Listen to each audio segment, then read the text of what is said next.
Welcome to the West Ham Voice. Thank you for joining me on Sunday. I hope you're all having a pretty decent weekend.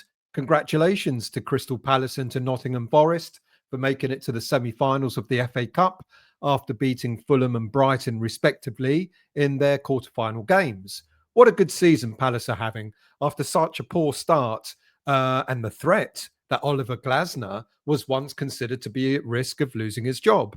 And an even better season for Nottingham Forest, who are not only pushing to qualify for next season's Champions League, but are also one step closer to perhaps winning a domestic trophy as well.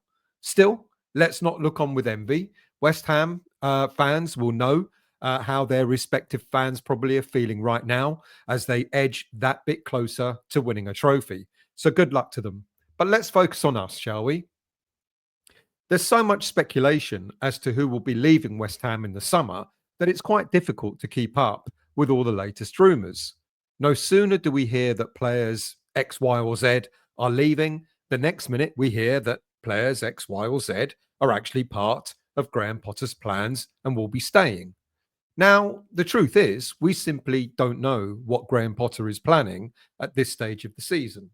He's currently taking a long, hard look at every player at his disposal, and I'm sure he's probably made up his mind on several positions that we need to strengthen. But by the time the transfer window opens in the summer, it'll be interesting to see how fast we move for players coming into the club, which will give us a stronger indication as to who is likely to be leaving. Now, in the meantime, I can only offer my thoughts as to who I think may be staying and leaving this coming summer. Some names, I'll suggest, are pretty obvious. One or two may be less so. And as it stands, and by the way, I don't necessarily expect you all to agree with my thoughts. You tell me in your comments as to who you think are going to be, which players you think will be staying or leaving yourselves. Now, as it stands, there are currently 28 players in the senior squad. Now, that's not including the academy players such as Ollie Scarles, but it does include the three players that we've got out on loan at the moment: Naifa Gerd, Maxwell Cornet, and the once, if you remember him, Kurt Zuma. Now, of those 28 players in the current squad, there are only three players that I've not heard about having any transfer links to them: Max Kilman, Crescencio Somerville, and Wes Foderingham.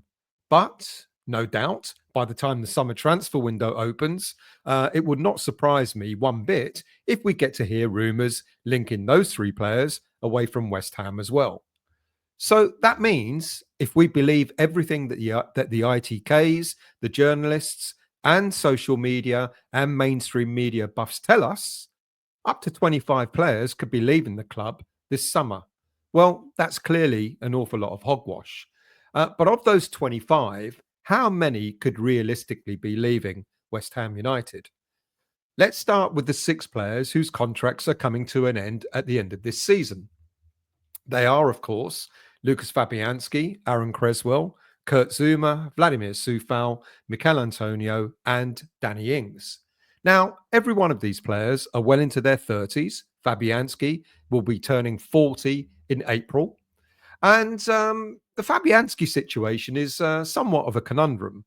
There's speculation that Graham Potter might be looking for a new a new goalie this coming summer, which could possibly lead to Fabianski being offered a one-year extension on his current deal to become backup to any new goalie coming in. But that, of course, would mean the departure of Alphonse Areola. Now, the 32-year-old French international, he's still got currently 2.5 years remaining on his contract. And there was, if there was ever a good time to sell him and recoup some of the £10 million that we spent on him, then maybe this summer could be the time to do so. But my gut tells me that we have more pressing issues to resolve in the squad, and a new keeper may not be a top of the priority list. I have a feeling with all the three keepers that we currently have at the club, Areola, Fabianski, and Foderingham, I think they'll be kept on. I think that means that Fabianski will be offered a new deal anyway, whether we go for a new number one or not. I don't think we will. And I think with Fabianski, with his experience, that will give him a deal for one more season. And then perhaps we move on to the season after next to be looking for new goalies in the club. Now, we could, of course, bring in an academy goalie as a replacement to Fabianski. That's possible, but I'm not so sure that they're of the level that we'd need, even as backups at this stage at West Ham. Then we move on to defenders. And of course, with Vladimir Sufal, Aaron Creswell, and Zuma in the last few months of their contracts, which of those may or may not stay? Now, we've heard quite a lot in the past week or so about Sufal being made promises last season in having his contract extended. It seems to me that these promises were made during David Moyes' tenure, which doesn't necessarily mean that Graham Potter would be obliged to stick to those promises. My thinking is that 32-year-old Sufal will leave West Ham this summer and that we will target a younger right back as either cover for Aaron Wan-Bissaka or as a challenger for Wan-Bissaka. So I think Sufal will be leaving. Now, as for Creswell, I've kind of mentioned this a few times over the past few weeks, that I think his experience and his expertise is being highly valued, not only by the club, but he's a popular character behind the scenes, but also by individual players, especially Ollie Scholes, who's most definitely our future left wing back at the club. Now, another season under Creswell's guidance will be invaluable to Scholes' ongoing development.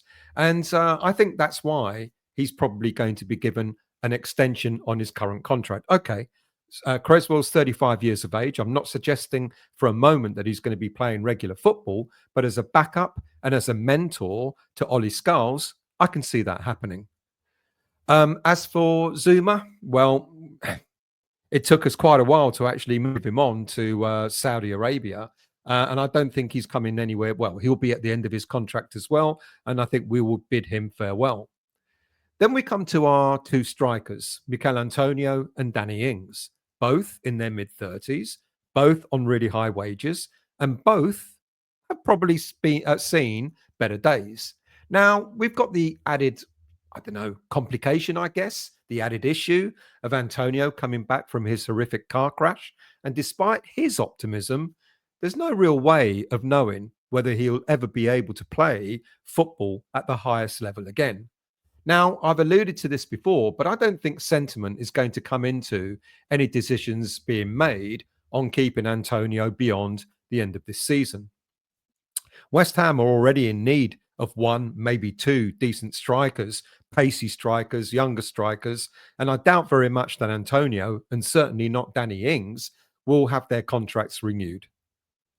Then we move on to the three players who currently on loan at the club. And they are, of course, Carlos Soler, Jean-Claire Todibo, and Evan Ferguson. Now, we don't have an option or an obligation to buy either Soler or Ferguson. And I think that's actually happened by design. The jury is out on both players, to be quite honest with you. And it won't surprise me one bit if West Ham make no attempt to sign either player permanently this coming summer. And that, of course, leaves us with Jean-Claire Todibo, the other player who's currently on loan at the club. Now, the obligation to already buy him has been triggered. He's played enough games. So we are obliged to pay the 30-odd million pounds to have him as part of a permanent feature of the squad next season. So what about the nine players whose contracts... of the nine players, whose contracts are coming to an end, I believe we're really only going to end up keeping probably three of those. And they are, just to recap, Fabianski, Creswell, and Todibo. But let me be clear, with regards to Fabianski and Creswell, it's not a suggestion that they're going to be playing on a regular basis. They will be used in the squad merely as backup because of their experience. So, what about the remaining 19 players in the squad? Now, I've already mentioned Areola and Foderingham, goalies, staying. So let's get on to the players who, for one reason or another, haven't made too much of an impact at the club this season, either because of injury or not being favoured, or they're currently out on loan.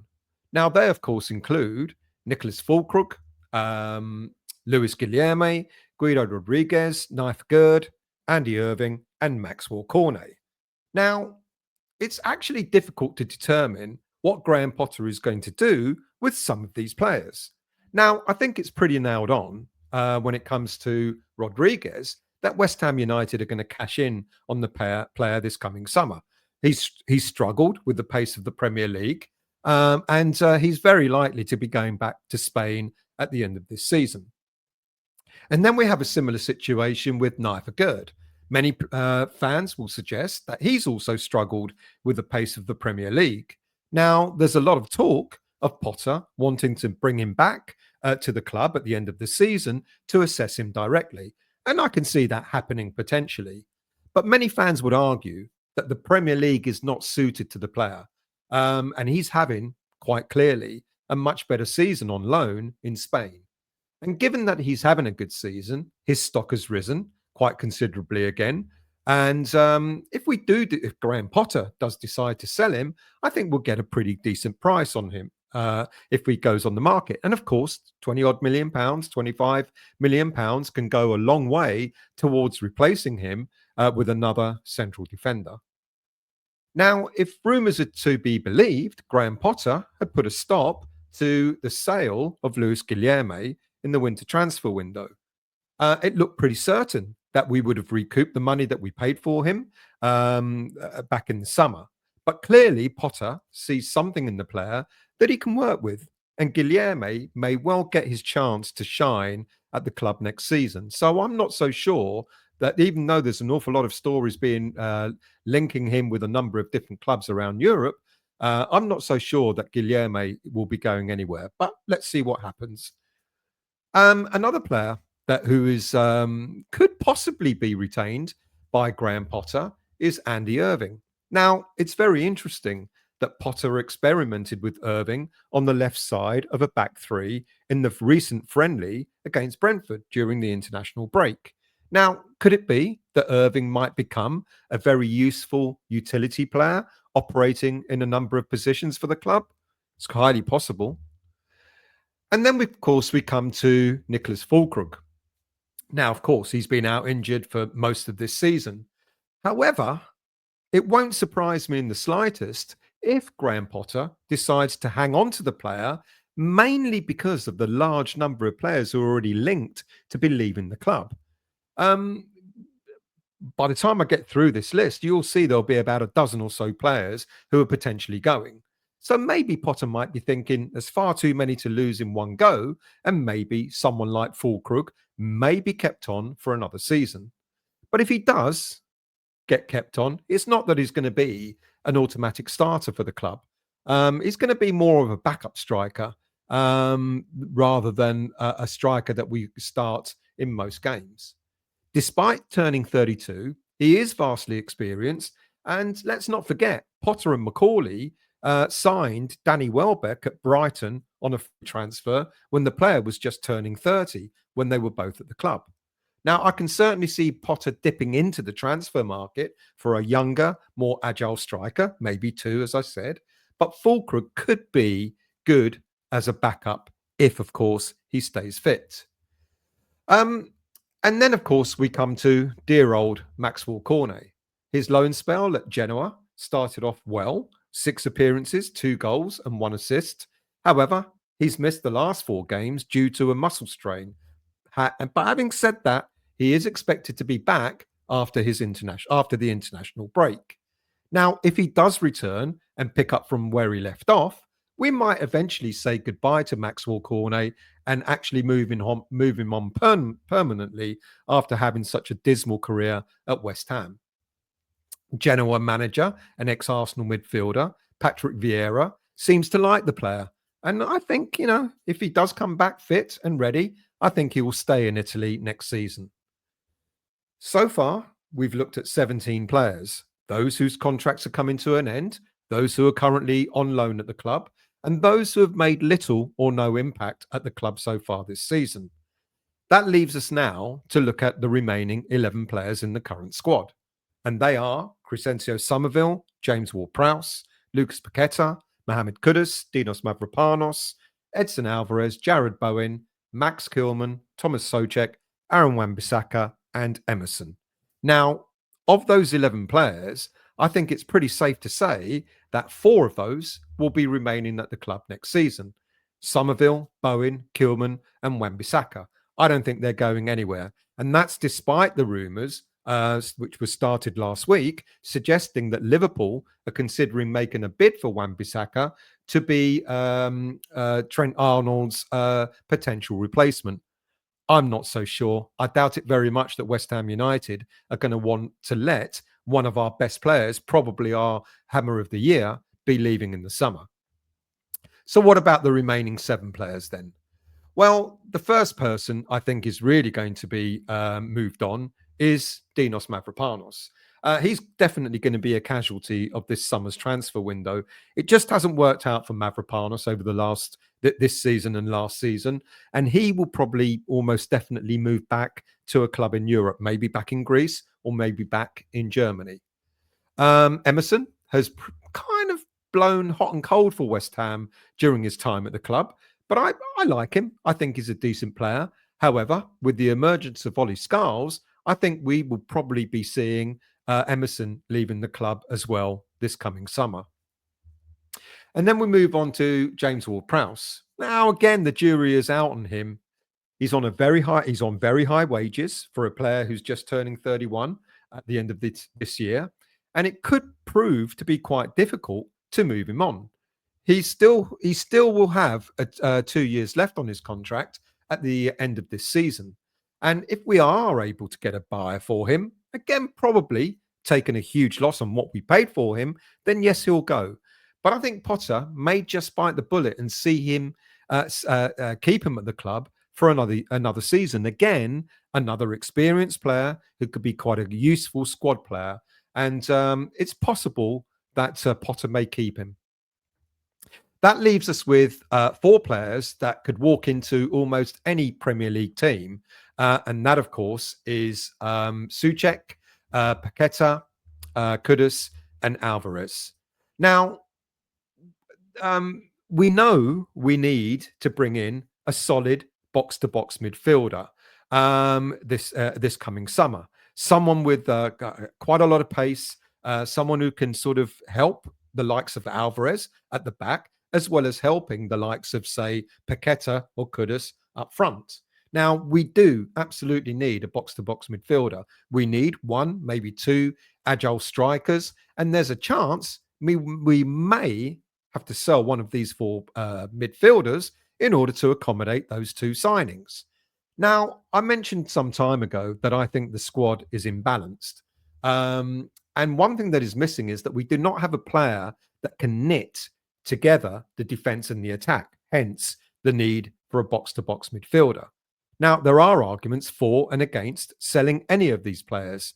For example, Alvarez, he's decent enough as a holding midfielder. He has looked much better when he's able to stay in that holding midfield position and doesn't have to feel that he's got to cover the whole pitch. So, like I said, having a box-to-box midfielder would certainly help someone like Alvarez, but I can also see us being able to cash in on Alvarez because he would definitely bring a higher price to what we bought him for.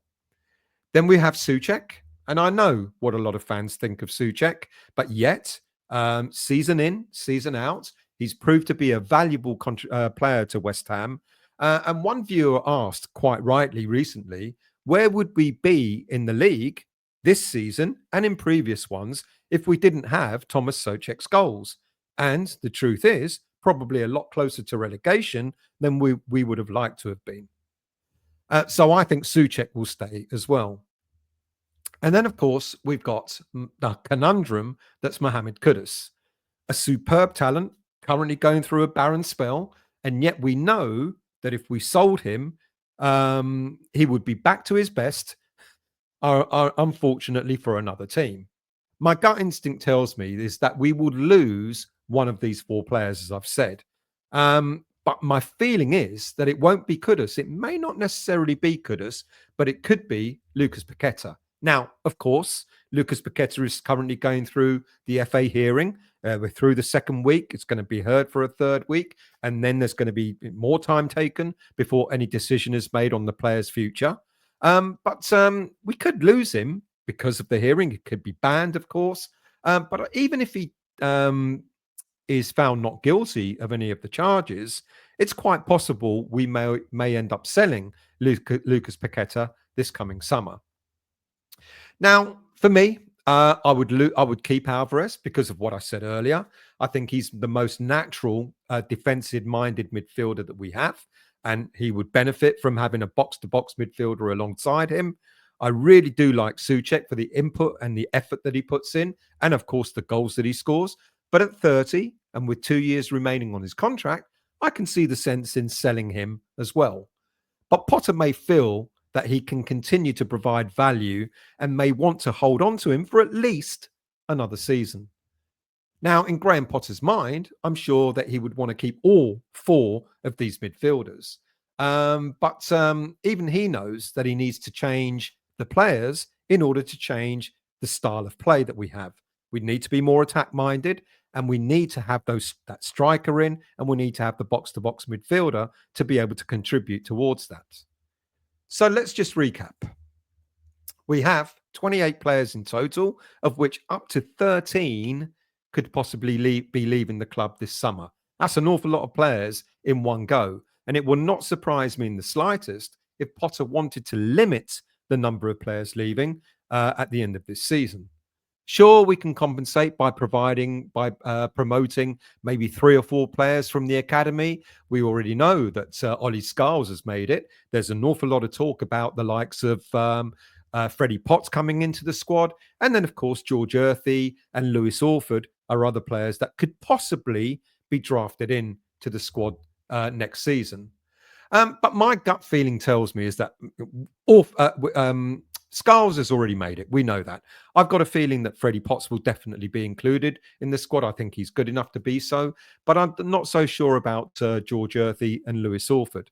Earthy's out on loan at the moment. Orford is playing an awful lot of under-21s football. I think those 2 players, I think Earthy will go back out on loan next season. And I think Lewis Orford will be sent out on loan next season to get more experience.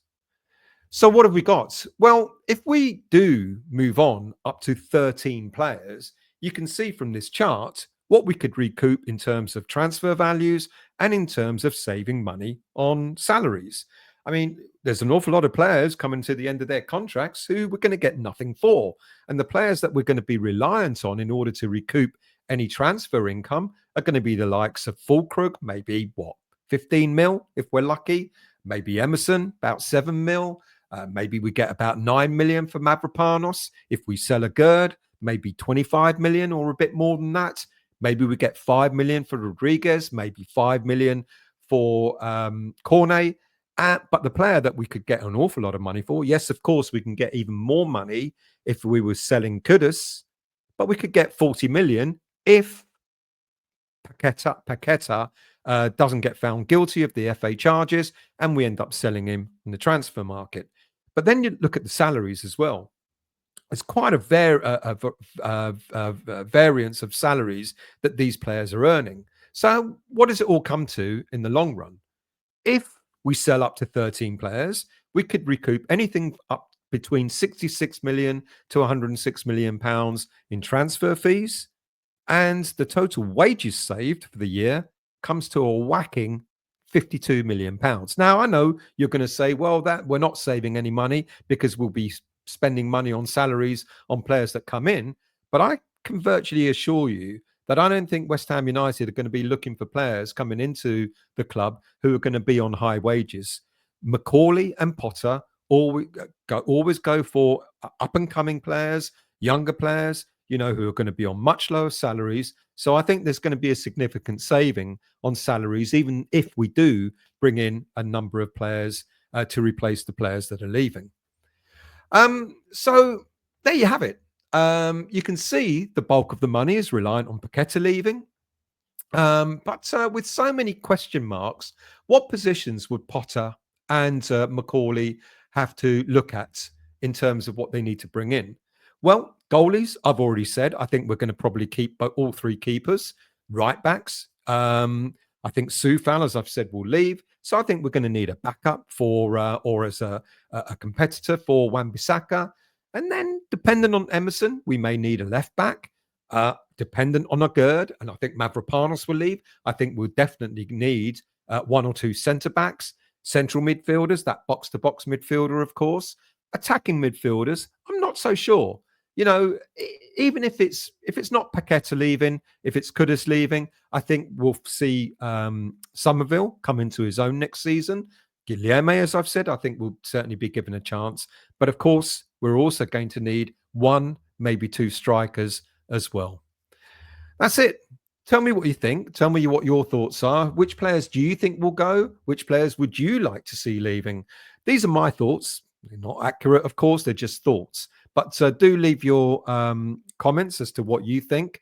And by the way, if you're new to the channel, please do subscribe. But please do hit that like button as well, which helps the channel to progress in YouTube's algorithms.